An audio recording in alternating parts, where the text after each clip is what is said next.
La vérité si j'entreprends, moi c'est Fiona, je suis spécialiste en communication et aujourd'hui j'accompagne les entrepreneurs et les entreprises à avoir plus de clients grâce à une communication rayonnante. Chaque semaine, je vais vous partager des stratégies, des conseils concrets et facilement applicables autour du business en ligne, d'Instagram, de l'organisation, mais aussi mes réflexions plus personnelles et l'envers du décor de l'entrepreneuriat en toute vulnérabilité et sans aucun filtre. Si tout ça vous parle, alors bienvenue, vous êtes au bon endroit et maintenant c'est parti pour l'épisode étincelant du jour. Hello tout le monde, bienvenue dans ce nouvel épisode de podcast. J'ai l'impression que ça fait hyper longtemps et aujourd'hui on se retrouve pour un nouvel épisode qui, je suis sûre, va vous plaire puisqu'on va répondre à une question qu'on me pose beaucoup, c'est comment s'assurer que nos posts apportent vraiment de la valeur à notre audience. Donc on va être un peu dans la stratégie de contenu en termes de thématique. Je sais que ça peut être compliqué, surtout que le mot valeur, il veut tout et rien dire finalement. Donc let's go pour vous partager les 6 étapes pour vraiment élever votre contenu, que vous soyez là pour inspirer, informer, éduquer. Chaque étape va vraiment vous aider à vérifier en tout cas que votre post ait un vrai impact. Donc la première étape, prenez des notes, c'est de bien connaître votre audience pour répondre vraiment à ses véritables attentes. C'est un peu la base, je pense qu'on nous le rabâche tout le temps, mais la vraie valeur dépend pas de ce que vous jugez comme intéressant, ça va vraiment dépendre surtout de ce que votre audience attend. Ce qui est une évidence pour vous, elle n'est pas forcément pour eux, donc pour se rapprocher un maximum de ce qui résonne chez votre audience, mettez-vous dans leur tête en fait et posez-vous les bonnes questions. Quels problèmes ils vont rencontrer par rapport à votre domaine d'activité justement? C'est quoi leurs croyances, leurs fausses idées?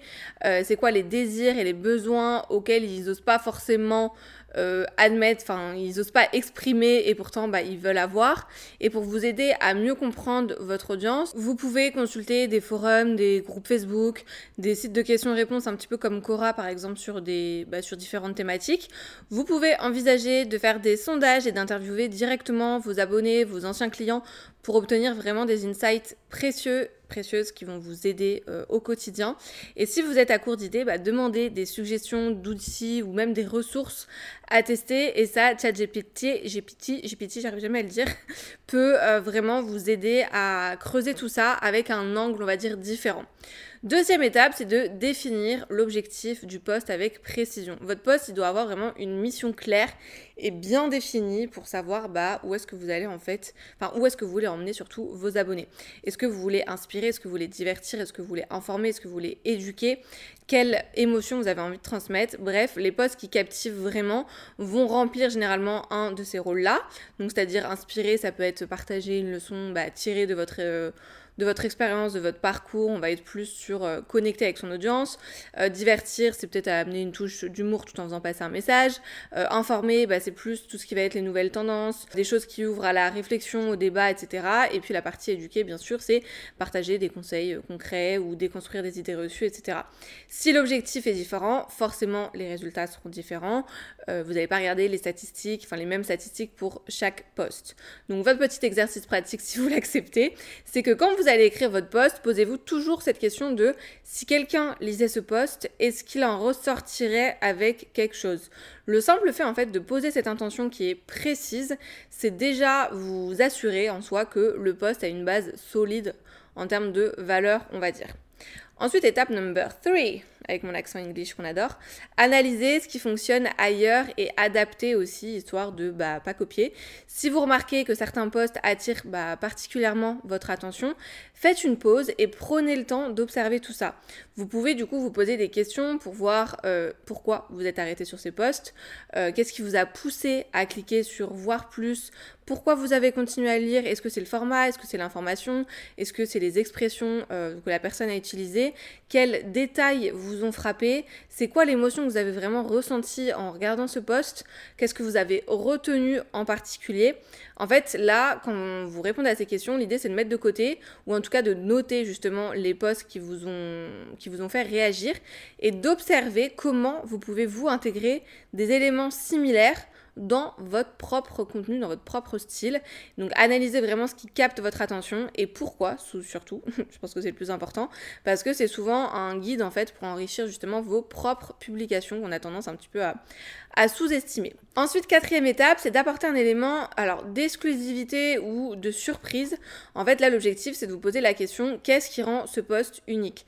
Ça peut être un conseil un petit peu caché, un peu en mode surprise dans la légende, une expérience personnelle, une statistique que peu de gens connaissent, une information qu'on n'a pas l'habitude d'entendre. Vous le savez sûrement, mais les posts qui marquent ont souvent un effet oh là là, waouh, je savais pas cette info, un effet surprise en fait, qui sort de l'ordinaire et qui rend du coup l'information mémorable. Et pour ça, vous pouvez puiser dans vos propres expériences ou vos propres anecdotes. C'est souvent là que se cachent les meilleures perles pour aussi se différencier.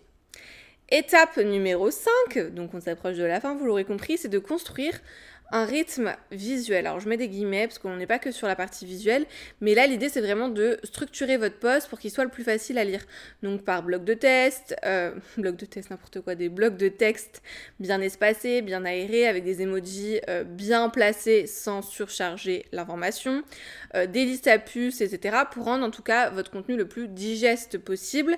Et une petite astuce pour rythmer votre contenu parce que je suis assez sympa, vous pouvez utiliser une structure en sandwich, qu'on appelle du coup un sandwich, avec une phrase d'accroche, vous allez continuer avec un paragraphe explicatif et vous finissez par une question ou un appel à l'action pour inciter justement les gens à interagir en fonction, encore une fois, de l'objectif de votre publication.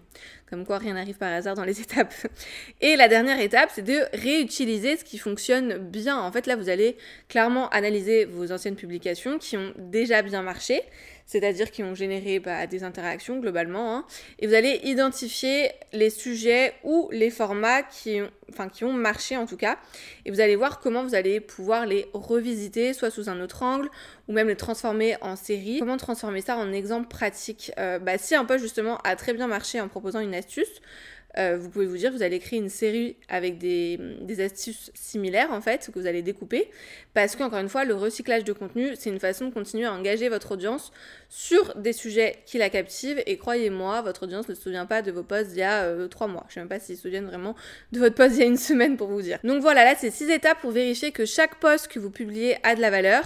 Donc mettez-vous à la place de votre audience, adaptez-vous à ce qu'elle attend, et apportez un contenu qui répond à ses questions, ou en tout cas qui l'amène à voir les choses sous un angle un petit peu différent, et vous verrez, la connexion avec votre audience sera bien plus forte que ce que vous aviez déjà. Et rappelez-vous aussi que même si toutes ces étapes sont suivies à la lettre, c'est normal de tester et d'ajuster en fonction des retours et de pas avoir des résultats du jour au lendemain. Chaque post est vraiment une chance d'apprendre ce qui fonctionne le mieux pour votre audience. On peut s'améliorer en testant, en prenant des risques, en innovant, en restant ouvert, en adaptant son approche, etc. Donc let's go. Voilà, j'ai hâte de voir ce que vous allez nous pondre. Je sais pas si ça se dit. Et puis si jamais vous avez besoin d'aide, j'ai toujours ma formation La Formule, qui est la formation pour moi ultime pour vraiment apprendre à créer des contenus qui convertissent, qui inspirent et qui engagent surtout, sans dépendre de l'algorithme. Parce qu'on sait comment ça se passe avec les algorithmes et tous ces petits changements. Donc là, on est vraiment focus sur la psychologie humaine. Je vous remets de toute façon les infos dans la description.